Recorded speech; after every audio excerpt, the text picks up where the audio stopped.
saacadda qiyaamadu ma dhacaysa buu nebigu yidhi imani mayso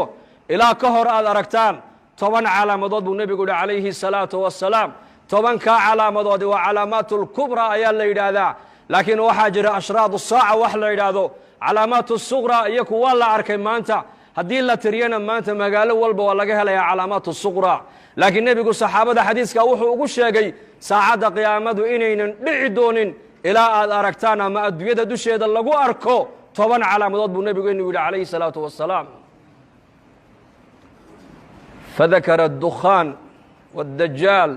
ودابة ونزول عيسى بن مريم وطلوع الشمس من مغربها وخروج يأجوج ومأجوج وثلاثة خسوف خسف في المشرق وخسف في المغرب وخسف في جزيرة العرب وآخر ذلك النار تخرج من قعر عظم تحشر الناس إلى محشرهم بنبي يري عليه الصلاة والسلام وحو رسول كينو يري ساعد قيامة مدعي دونتو إلى الله أركته من علامات مركب النبي شيء قيق سمد كيمن يبو نبي شيء كما في نص القرآن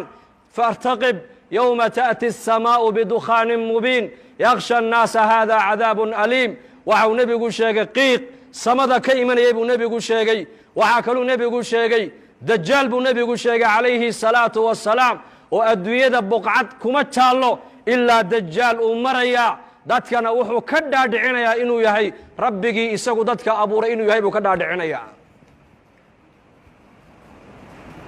wa sharru ghaa'ibin yuntadar ayuu nebigu yidhi faddajaal fa sharru ghaa'ibin yuntadar aw isaaca wa saacatu adha wa amar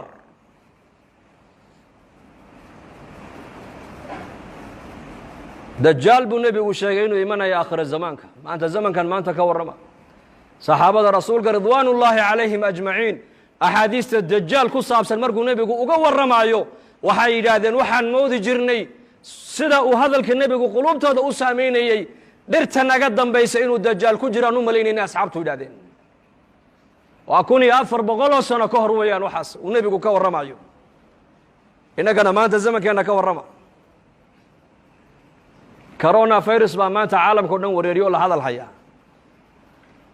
xanuun amar ilaahay ku socda oo jundun min junuud illaahi ah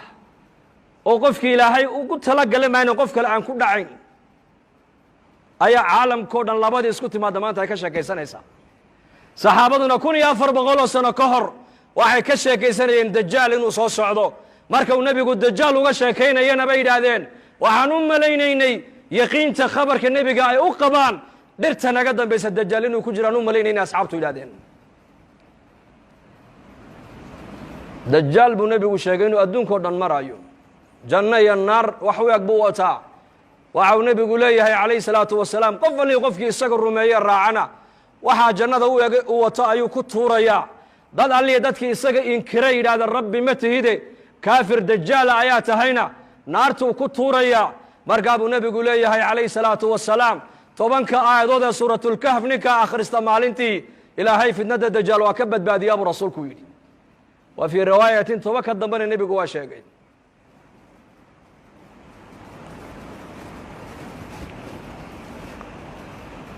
waxaa kaluu nebigeennu sheegay calayhi salaatu wasalaam dajaal inuu adduunkao dhan uu saamayn oo uu galayaa makiya madiine ma galaya buu rasuulku yidhi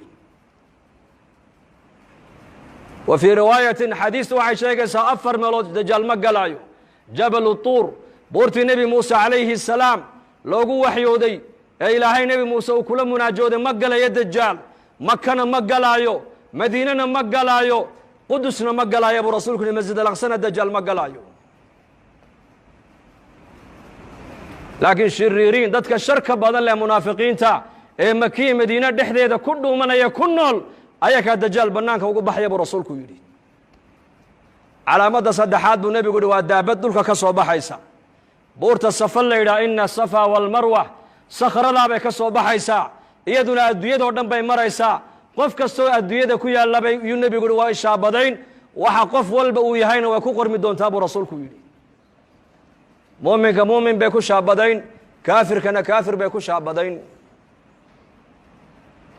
waxaa kaluu nebigu sheegay inuu imanayo nebi ciise calayhi الsalaam yanzil calaykum ibnu maryam xakaman cadalan fayaksir الصaliib wayaqtula alkhinziir wayadacu اljizyata nebi ciise calayhi salaam ayaa dushiina ku soo degi doona buu rasuulku yidhi xakaman isagoo xaakima shareecadda islaamku adduunyada ku xakumi doonaa uu cadaalad fali doonaa dulmiga maanta aqal walba iyo mujtamac walba saameeyey uu ka rafici doonaa saliibka gaaladu ay yidhaahdaan nebi ciise lagu xidhoo lagu daldalayna uu jebin doonaa cadaaladda islaamku adduunyado dhan ku xakumi doonaa buu rasuulku yidhi waxaa kaluu nebigu sheegay yaajuuja wamaajuuj in iyakana la furi doono buu rasuulku yidhi waa laba ummadood oo ku abtirsada yaafith banu nuux bay ku abtirsanayaan ummaddiiba waa 400,000 mid iyaka ka mida ma dhinta baa la yidhi ilaa uu arko 1,000 wiiloo isagu uu dhalay oo qaan gaadho dagaalka galay mooyaane ummaddaani adduunyada waa lagu soo furi doonaa xataa idaa futixat yaajuuju wamaajuuj wahum min kulli xadabin yansiluun waa ka qur-aanka ilaahay noogu sheegay waxaa kaluu nebigu sheegay ashamsu buu nebigu yihi calaamadda lixaad waxaa ka mid a cadceedda oo ka soo noqota meeshay ka dhacdo laba marxalo qofku intaynan soo gaadhin hadduu toobadkeenna buu nebigu yihi toobadda ilaahay jalla wacalaa waa ka aqbalaa laba marxaladood naftu markay ka soo baxdo jidhka oo dhan ee halkaa hunguriga dhuunta iskugu timaado hadduu yidhahdo qofku markaasaan ilaahay u soo noqonayaa toobaddaa laga aqbali maayo nacam hadday cadceeddu galbeed ka soo noqotona albaabkii toobadda waa xidhmay buu rasuulku yidhi 3 meeloodoo adduunyada ku taallana buu nebigu yihi dhulka ayaa gu'i doona khasfun fi lmashriq dhulka cadceeddu ay ka soo baxdo waddanno dhan iyo ummado dhan baa la waayi doonaa calaamadda 7aad waa taas calaamadda 8aad buu nebigu yihi khasfun fi lmaqrib